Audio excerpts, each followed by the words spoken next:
Hi friends, இன்றைக்கி நம்ம என்ன பார்க்க போகிறோன்னா ஆருத்ரா களி எப்படி செய்யலாம் அப்படிங்கிறத தான் பார்க்க போகிறோம்.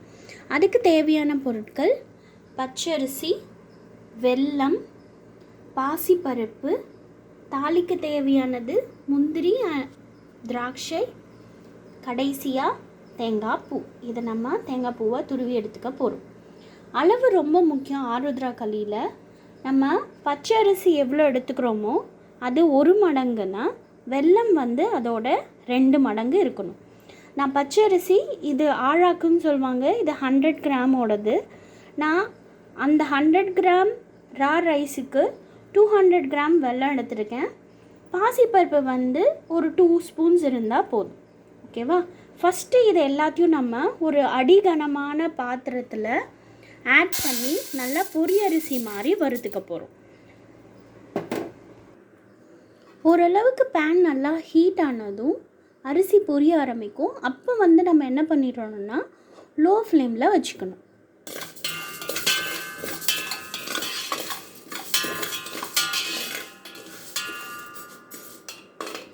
ரொம்ப ப்ரௌன் ஆகாமல் ஓரளவுக்கு பொரியரிசி மாதிரி வரும்போது நம்ம அரிசியை பாத்திரத்தில் மாற்றிக்கிட்டு அதுக்கப்புறம் பாசிப்பருப்பு ஆட் பண்ணணும்.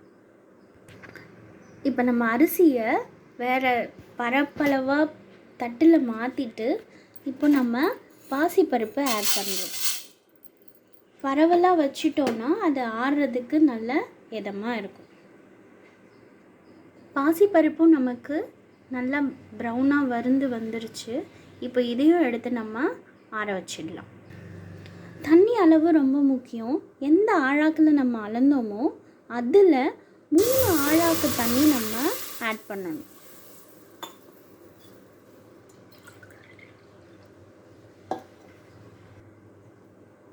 ரெண்டு, இது 3. இது நல்லா கொதிச்சு வர்றதுக்குள்ளே நம்ம என்ன பண்ணணும்னா வெல்லத்தையும் வேறொரு பாத்திரத்தில் வச்சு கரைச்சி அதை இந்த பாத்திரத்துலேயே நம்ம ஆட் பண்ணிடணும். ஏன் வெல்லத்தை நம்ம கரைச்சி எடுத்துக்கிறோன்னா வெல்லத்தில் கண்டிப்பாக மண், தூசி எல்லாமே இருக்கும். அதனால் அதை நம்ம தனியாக கரைச்சி வடிகட்டி நம்ம அந்த பெரிய அடிகனமான பாத்திரத்தில் ஊற்றிக்க போகிறோம். இது நல்லா நம்ம கட்டி இல்லாமல் நல்லா குழஞ்சி தண்ணியாக வர அளவுக்கு நம்ம ஹீட் பண்ணிக்கலாம். அதே போல் இந்த வெல்லம் கரையிறதுக்கு எந்த விதமான பதமும் கிடையாது. ஜஸ்ட் அது நல்லா கரைஞ்சி வந்துட்டால் போதும். நம்ம அரிசி தட்டில் ஆற வச்சுருந்தோம் இல்லையா, ஆறிடுச்சு. இப்போது மிக்ஸி ஜாரில் போட்டு இதை நல்லா கொரன்னு ரவை பதத்துக்கு அரைச்சி எடுத்துக்க போகிறோம். இப்போது அரைச்சி எடுத்தாச்சு. நல்ல ரவை பதத்துக்கு கிரைண்ட் ஆயாச்சு. இப்போ என்ன பண்ணலான்னா இதை இன்னொரு பாத்திரத்தில் மாற்றி நல்லா தண்ணியில் மிக்ஸ் பண்ணிவிட்டு அதுக்கப்புறமா இந்த பாத்திரத்தில் ஊற்றினோன்னா நம்மளுக்கு எந்த விதமான கட்டிகள் இல்லாமல் இருக்கும். அதுக்குள்ளே நம்ம வெல்லமும் கரைஞ்சி வந்துருச்சு. இப்போது இந்த பாத்திரத்தில் வெல்லத்தை நம்ம வடிகட்டி சேர்த்துக்கலாம். வெல்லம் கரைச்ச தண்ணியை இதில் நம்ம ஆட் பண்ணிட்டோம். இப்போது அந்த வெல்லம் கரைச்ச அதே பாத்திரத்துலேயே இந்த அரிசி மாவை கொட்டி இதில் நம்ம கொஞ்சமாக தண்ணி ஊற்றி மிக்ஸ் பண்ணிக்கலாம். விஸ்க் இருந்தால் நல்லா விஸ்கில் போட்டு நல்லா மிக்ஸ் பண்ணிக்கலாம். நான் ஃபோக்கில் நல்லா மிக்ஸ் பண்ணிக்கிறேன். இது நம்ம இங்கேயே நல்லா கரைச்சிட்டோம்னா உள்ளே ஆட் பண்ணும்போது கட்டி அதிகமாக இல்லாமல் இருக்கும். ஸோ நம்மளுக்கு ஈஸியாக கிண்டுறதுக்கு கரெக்டாக இருக்கும். ஸ்லோ ஃப்ளேமில் வச்சுட்டு நம்ம இதில் ஆட் பண்ணிக்கலாம். ஆட் பண்ணிவிட்டு நல்லா மிக்ஸ் பண்ணி விடணும்.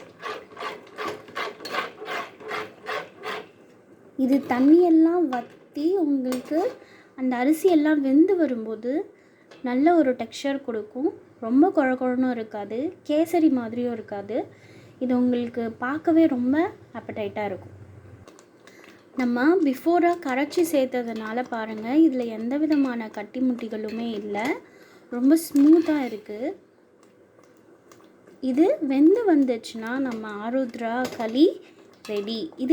இதுக்கப்புறம் நம்ம என்ன ஆட் பண்ணணும்னா தேங்காய் பூ துருவி எடுத்துக்கிட்டு முந்திரி திராட்சை தாளித்து இதில் ஆட் பண்ணிட்டா நம்மளோட ஆருத்ரா களி ரெடி.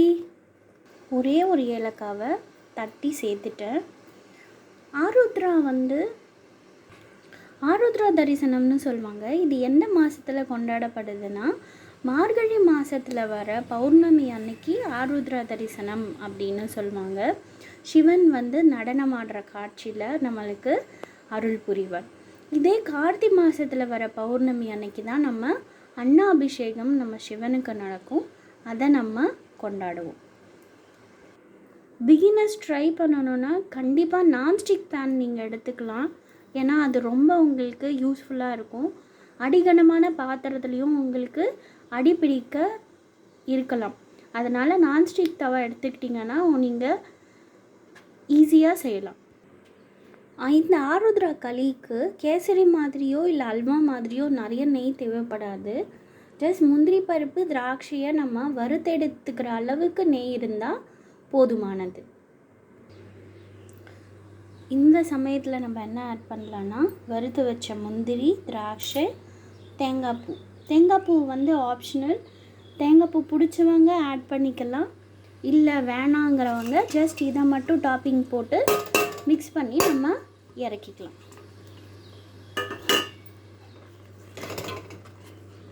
இது ரெடி ஆகிறதுக்குள்ளே நம்ம ஒரு சின்ன ரீகேப் பார்த்துடலாமா? ஒரு ஆழாக்கு அரிசிக்கு ரெண்டு ஆழாக்கு வெல்லம் எடுத்துக்கிறோம். 2லேருந்து 2.5 ஆழாக்கு நீங்கள் வெல்லம் எடுத்துக்கலாம், அது உங்களோட சுவைக்கு ஏற்ப. ஒரு ஏலக்காய், முந்திரி, திராட்சை, தேங்காய் பூ, பாசிப்பருப்பு 2 ஸ்பூன் ஃபஸ்ட்டு வறுத்துட்டு அரைச்சி எடுத்துக்கிறோம். தண்ணியை ஆட் பண்ணி கொதிக்க வச்சுட்டு சைமல்டேனியஸாக வெல்லத்தை கரைச்சி அந்த தண்ணியில் ஆட் பண்ணி இந்த பவுடர் அரைச்சதையும் அந்த தண்ணியில் ஆட் பண்ணி மிக்ஸ் பண்ணி ஒன்றா போட்டு கொதிக்க வச்சு நம்ம வறுத்து வச்சுருக்கிற எல்லாத்தையும் நம்ம களி மேலே கொட்டி அழகாக திருப்பி எடுத்தோன்னா நம்மளோட ஆருத்ரா களி ரெடி. கடவுளுக்கு வச்சு படைச்சிட்டு, போன வருஷத்தில் எங்களுக்கு நடந்த இன்னல்கள் எல்லாம் போகட்டும், இந்த வருஷம் கண்ணை திறந்து பாருப்பா சிவனே அப்படின்னு நம்ம கடவுளை வேண்டிக்கலாம். இந்த மாதிரி ரெசிபிஸ் எல்லாம் உங்களுக்கு கண்டிப்பாக பார்க்கணுமா? இந்த சேனலை சப்ஸ்கிரைப் பண்ணி வச்சுக்கோங்க. தேங்க்யூ. உங்களுக்கு பார்க்க குழன்னு இருக்க மாதிரி இருக்கும், ஆனால் இது கொஞ்சம் ஆற உங்களுக்கு இறுகி நல்லா களி பதத்துக்கு வந்துடும். இந்த சேனலை கண்டிப்பாக சப்ஸ்கிரைப் பண்ணிக்கோங்க. மீண்டும் இன்னொரு ரெசிபியில் பார்க்கலாம். தேங்க்யூ.